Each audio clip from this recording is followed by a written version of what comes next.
বাংলাদেশ ইসলামী ছাত্র শিবির ঢাকা বিশ্ববিদ্যালয় শাখা ঢাকা বিশ্ববিদ্যালয়ের বিভিন্ন জায়গায় কয়েকটি স্লটে জমকালো প্রোগ্রাম করে পুরো জাতিকে তাক লাগিয়ে দিচ্ছে। দর্শক, স্বপ্নের ক্যাম্পাসে স্বপ্নের কেরিয়ার, এই প্রতিপাদ্য নিয়ে কেরিয়ার গাইডলাইন 2025 শীর্ষক অনুষ্ঠান নবীন শিক্ষার্থীদের জন্য, নবীন বরণ টাইপের এই প্রোগ্রাম জাতীয়ভাবে হিট হয়েছে।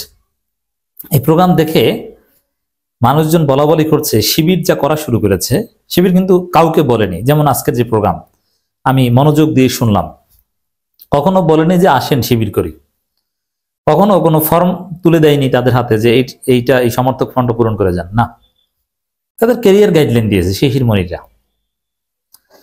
এবং কিছু গিফট দিয়েছে। এবং শিবিরের প্রোগ্রামে, শিবিরের যে জমকালো প্রোগ্রাম, চক ধাঁধানো প্রোগ্রাম, তাদের যে ডেকোরেশন অসাধারণ। এই ইভেন্ট ম্যানেজমেন্ট কারা করে? এত সুন্দর ক্রিয়েটিভ আইডিয়া। শিক্ষার্থীরা, নারী শিক্ষার্থী, পুরুষ শিক্ষার্থী সবাই এসে এখানে ছবি তুলছে, সেলফি তুলছে, স্মরণীয় করে রাখছে। মানে পুরো জাতি ইমপ্রেসড। অনলি শিবিরের পক্ষে এটা সম্ভব। এত সুন্দর ক্রিয়েটিভ আইডিয়া, এত সুন্দর প্রোগ্রাম ক্যাম্পাসগুলোতে কেউ করতে পারবে না এক্সেপ্ট শিবির, এবং অতীতেও কেউ করতে পারেনি। আমরা এদিক থেকে হতভাগা। ঢাকা বিশ্ববিদ্যালয়ে পড়েছি, এরকম কোনো প্রোগ্রাম পাইনি। কি সুন্দর জমকালো প্রোগ্রাম। শিক্ষার্থীদের মধ্যে ঢাকা বিশ্ববিদ্যালয়ে ঈদের আনন্দ, বিভিন্ন ফ্যাকাল্টির শিক্ষার্থীদের মধ্যে উপচে পড়া ভিড়। এত শিক্ষার্থী, শিবির তাদেরকে জায়গা দিতে হিমশিম খাচ্ছে। কি সুন্দর চোখ জোড়ানো প্রোগ্রাম। এটা দেখে অনেক বিশ্লেষক বলছেন শিবির জাস্ট এরকম প্রোগ্রাম যদি শান্তিপূর্ণভাবে কন্টিনিউ করতে পারে, যেটা শিক্ষার্থীদের মৌলিক অধিকার। এখানে কোনো পলিটিক্যাল কাজ বা কোনো উল্টাপাল্টা কোনো কাজ না, এখানে রাজনৈতিক আলোচনায় হয়নি, ক্যারিয়ার, বিশ্ববিদ্যালয়ের সুযোগ সুবিধা, নিয়ম কানুন, কিছু এথিক্স শিখিয়েছে, এই তো। কোনো পলিটিক্যাল আলোচনা হয়নি, কোনো রাজনীতিবিদ ওই অর্থে ছিলেন না এখানে।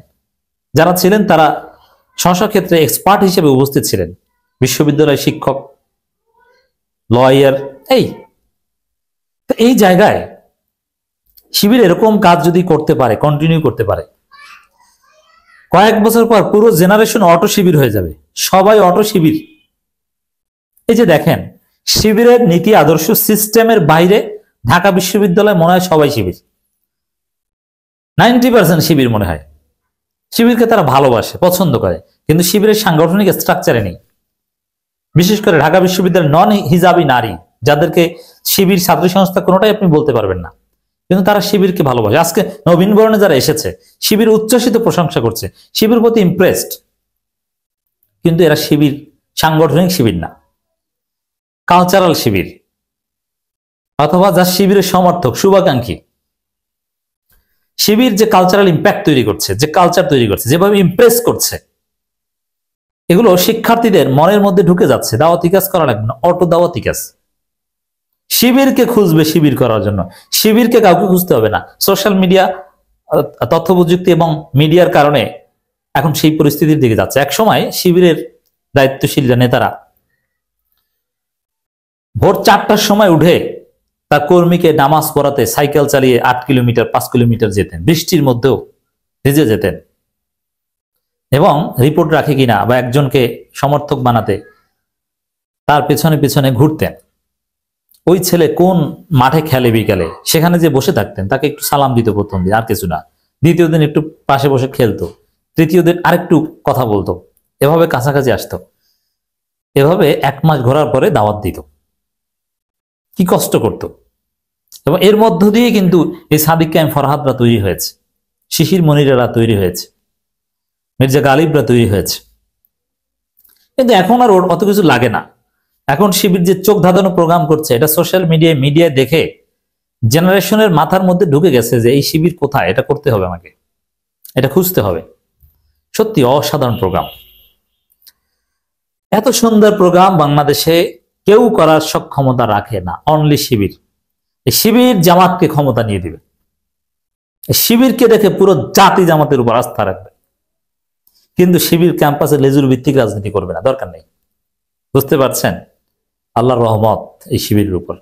একবিংশ শতাব্দীর শ্রেষ্ঠ বীর ইসলামী ছাত্র শিবির, ইসলামী ছাত্র শিবিরকে আপনি কোনো বিশেষণ দিয়ে ভূষিত করে শেষ করতে পারবেন না। এটা সাংগঠনিক অর্জন এবং আল্লাহর রহমত, অসাধারণ। এটা ব্যক্তি কারো অর্জন নয়, শিবিরের কালেকটিভ অ্যাচিভমেন্ট। দর্শক, বাংলাদেশ ইসলামী ছাত্র শিবির ঢাকা বিশ্ববিদ্যালয় শাখার উদ্যোগে স্বপ্নের ক্যাম্পাসে স্বপ্নের ক্যারিয়ার প্রতিপাদ্য নিয়ে ক্যারিয়ার গাইডলাইন 2025 শীর্ষক অনুষ্ঠানের প্রথম পর্বে কলা, চারুকলা, সামাজিক বিজ্ঞানের শিক্ষার্থীদের নিয়ে টিএসসি অডিটোরিয়াম অনুষ্ঠিত হয়েছে সকাল 10টায়। সেখানে ডক্টর বেলাল হোসেন, এর সবাই সাবেক শিবির নেতা, জগন্নাথ বিশ্ববিদ্যালয়ের ইতিহাস বিভাগের অধ্যাপক, ঢাকা বিশ্ববিদ্যালয় আরবি বিভাগের চেয়ারম্যান ডক্টর জুবাইর আহমেদ এহসানুল হক এবং অ্যাডভোকেট শিশির মনির পরিচয় দেওয়া লাগে না, পুরো জাতি চেনে। তারা প্যানেল আলোচক হিসেবে উপস্থিত ছিলেন এবং শিবিরের ভবিষ্যৎ সভাপতি সিবগাতুল্লাহ ছিলেন, আর মহিউদ্দিন অনুষ্ঠান উপস্থাপন করেছেন। ফরহাদ সম্ভবত সভাপতি ছিলেন, এস.এম. ফরহাদ। এরপরে আরো কয়েকটা স্লটে প্রোগ্রাম করা হয়েছে এবং প্রোগ্রামটা ঢাকা বিশ্ববিদ্যালয়ের শিক্ষার্থীদের জন্য, কিন্তু লাইভ দেখছে লক্ষ লক্ষ শিক্ষার্থী এবং দেখে বলছে এত সুন্দর প্রোগ্রাম, উপস্থাপনা, জমকালো আয়োজন। ঢাকা বিশ্ববিদ্যালয়ের শিক্ষার্থীদের জন্য জীবনের একটা স্মরণীয় অধ্যায় এই ক্যারিয়ার গাইডলাইন প্রোগ্রাম, এই নবীনবরণ, এবং তাদের মধ্যে একটা ফেস্টিভ মুড।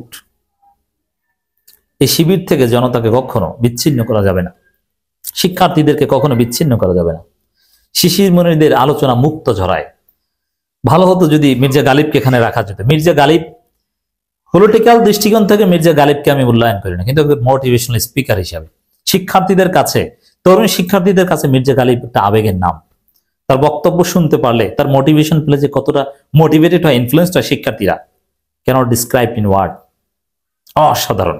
তাকে রাখতে পারলে শিশির মনির, মির্জা গালিব, এই দুইজন ক্রিম, তাদের কথার যে তাসির, এটা ইউনিক, আপনি দ্বিতীয় আর পাবেন না। চেয়ার মানুষকে বড় করে না, মানুষ বসলে চেয়ার সম্মানিত হয়, শিশির মনির বলেছেন। সব এই ক্যারিয়ার গাইডলাইন 2025 প্রোগ্রাম বলেছেন।